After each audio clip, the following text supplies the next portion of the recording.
What has aging alongside your child taught you about time?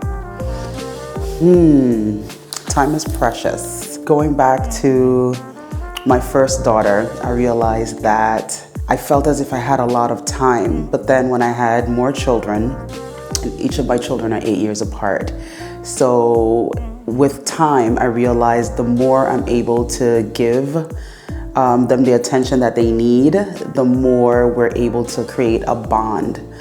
But oftentimes work and life situations come into play that kind of shifts how time becomes available for the children. So along the way, I realized that time is precious and they grow up fast and they accomplish things. And if you don't make the time to be a part of it, you can lose out on a lot. If you could sit down with your younger self as a new mother, what would you tell her now? Be patient, be brave. Don't allow society to dictate how your life will end up, because only you can truly understand what you experience on a personal level and what it is that you need to fulfill certain things in life. So it's important to make sure that you stay true to yourself. And if you have a gut feeling about something, or if you dream big and you feel that it's something that you want to hold on to, it is important that you go for it. Be brave. How has your relationship with your body changed through motherhood? Oh my God. My body has changed tremendously. Each of my children are 8 years apart. It was not deliberate, because every time I had a child, I said, that's it, because it was really traumatic for me, that experience. And after my firstborn, snapback, body was nice. Everything just came. Second child, first cesarean section, I had to learn how to deal with healing the wound.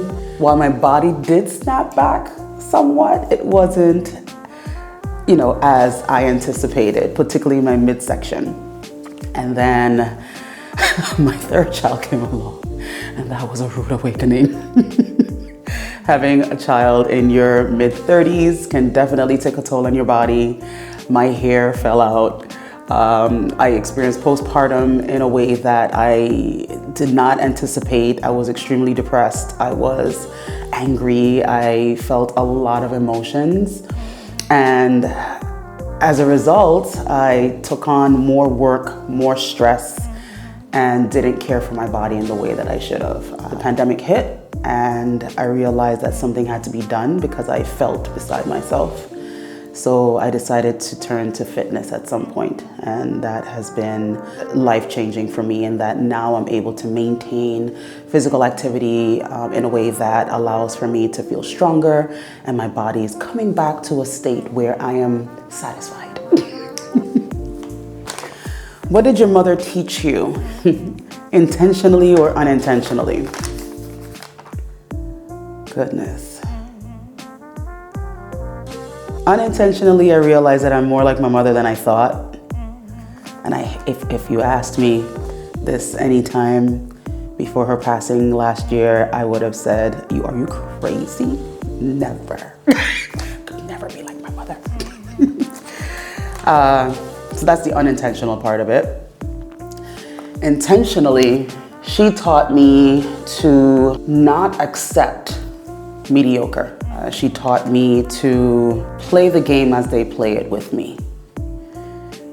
Strategize. Be pointed in my decision making, and stop second guessing myself. Stop overthinking. Execute. And make sure in all that you do that it leaves a lasting impression, intentionally. When you think about your early years of motherhood, what emotions come up now? Oh, my daughter is getting married. She's going to be 30 in November. And the early years of motherhood is that, oh my goodness, it was fun. I was 18 when I had my first daughter, and I made promises to her that I would keep being the best parent that I possibly can so that, she could have a good life. And not to say that I did not have a good life, but there were circumstances that positioned me in places that could have been avoided. So I made sure of it, being that I was the first of my immediate to graduate with a high school diploma, like actually graduate high school with a high school diploma. Not having to go back. My mother went back to school. My aunt did not finish high school. So, and my grandmother raised me. So of the girls having to get a high school diploma, particularly after shortly having my daughter, was an achievement. I promised to my daughter that I would do whatever it takes to make sure that her quality of life was good. And I held that promise, I hope. She's thriving, she's doing well. She went on to college, she has a degree, she's in the media world, she's doing great, she's flourishing. But along the way, we had fun together. It's as if she was my baby, but my little sister. I'm an only child, so just everything that I wanted for myself, I made sure that I gave her whatever I could. And not to say that my other children didn't get that, but for the most part, the formative years were adventurous.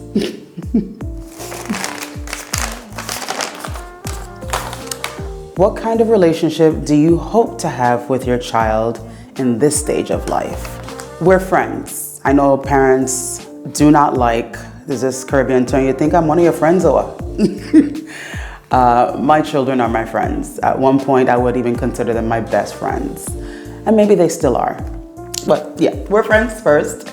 We have an open relationship, very communicative, outgoing. We enjoy traveling with each other. My oldest, we party with each other. So I just want it to be where they feel safe with me. They feel safe to communicate with me, whether things are going smooth or not so smooth. Continue to have this nurturing, loving opportunity to grow and flourish with each other. When did you realize your child had their own way of seeing the world and not yours? Ooh, oh boy. This came at different stages. For my oldest, it was in high school. She had this saying that I used to spread her like butter because I wanted to make sure that she was able to explore everything possible, learn her likes and dislikes early on. And there was an opportunity that she had to work at the Apollo Theater. And my knowledge of Harlem was dated back to when it was not the most safest place to venture out to, particularly as a young lady. And I said no, I was against it. I didn't think it would have been an environment for her. I just had my own preconceived notions based on my personal experiences of having to see what it was like. But it was a different time. The time when she was doing her internship was at a point when Harlem was on the rise, just on the cusp when Columbia was taken over. So it was a moment where she convinced me that, Ma, I am going to make this decision. I want to do this. I am interested in media as a career, and this would be a great chance for me to get to learn the industry and engage with people, that would help me, particularly for her college application. So I allowed her to, and believe it or not, it was one of the best opportunities I can give her to make a decision on her own about her early decision in the media industry, where she was able to do the nights at the Apollo interviews. She was able to work in a setting where she can actually talk to any of these folks and they would provide good recommendations for her. And interestingly, later on, she received an internship at Essence Magazine, and she ran into her old boss, who was one of the directors at the Apollo Theater. And it was an opportunity for her to connect again and establish this network of individuals that would help her career. I had to learn that with her, and then with the other children, I learned that I had to develop trust in that they will make the best decisions for themselves. What parts of motherhood have stayed with you even as your child became independent? Tough love. I'm a tough lover. And that was handed down by my grandmother. Kind of a no nonsense. We could be friends, but don't cross boundaries. Although my last one tests me often. But there's a level of respect that's there. Education comes first. And I'm not one to push college on anyone. I feel that children should have the opportunity to explore, again, their likes and dislikes. And it can be employment first, then college, whatever it is, entrepreneurship, whatever it is that they would like to explore. But I want them to make well-informed decisions about their career pathways and just in life in general. I think I'm funny. They laugh at my corny jokes. So a part of motherhood is trying to have a good sense of humor, being open to some of the things that they might present to you that may make you feel uncomfortable, but generally just having an open mind is something that remained with me as they became independent. I mean, there's a lot of things I could think about, but I think those for the most part would cover it. When you look at your child as an adult, what surprises you most about who they've become? There is a true saying about the order of children: first child, middle child, last child. I would like to say each carry their own in their own way.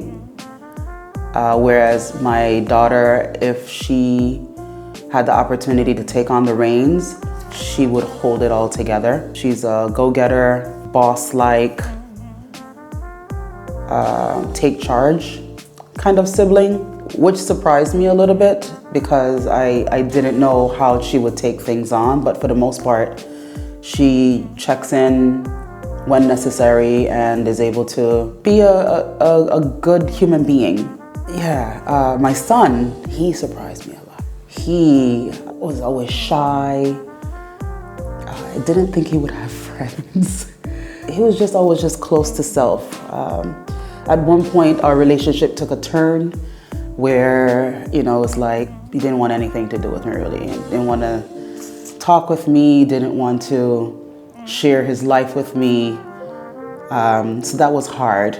But when he went off to college, I noticed our relationship took a turn back to what it used to be. And now that he's back home, he's the one that I could truly rely on to keep things in order, particularly with my youngest daughter, stepping in as a bigger brother, being very supportive. If I have a crisis or an issue, he listens to me, he gives good advice. Of the three, I would say that his personality turned out to be one that surprised me the most. My youngest has an entrepreneurial spirit. My mother would say she's just like me, although I'd like to not think that because she's tenacious.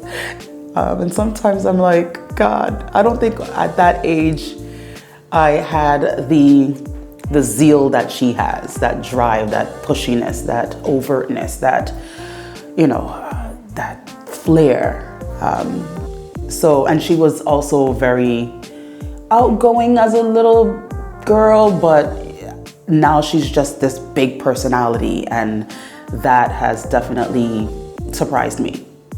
So I could see as they become adults or older in their adulthood that their personalities will help them in ways that they could definitely thrive. What surprised you most about yourself after becoming a mother? I guess when you're younger, it's hard to determine what you'd be like. And then experiencing motherhood, it's difficult to really say what life would be. When I became a mother, I was a teenager. And while I was shy of graduating high school, it was, what do you do next? And I realized that I had more patience than I thought I could ever have.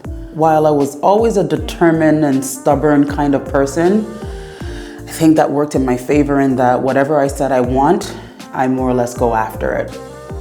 And I'm a finisher. I'm not gonna start doing something or get into a project and not follow through with it completely.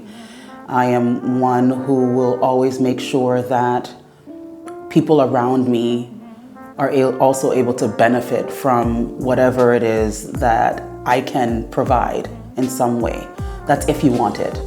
You can't force people to do anything that they don't want to, or become who they don't want to become. But there are things in life that allowed me to understand that whatever I didn't like for myself, or the way how people treated me, I made sure of it that as a mother, as a person, that I would stand up in a way that would allow for people to have someone to rely on. Stand firm in your beliefs and understand, whether you're a parent or not, that we need each other.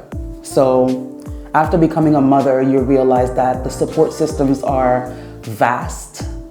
I have people who have helped me in all areas of my life that I didn't think would show up for me, and they did, and they still do. It takes a village.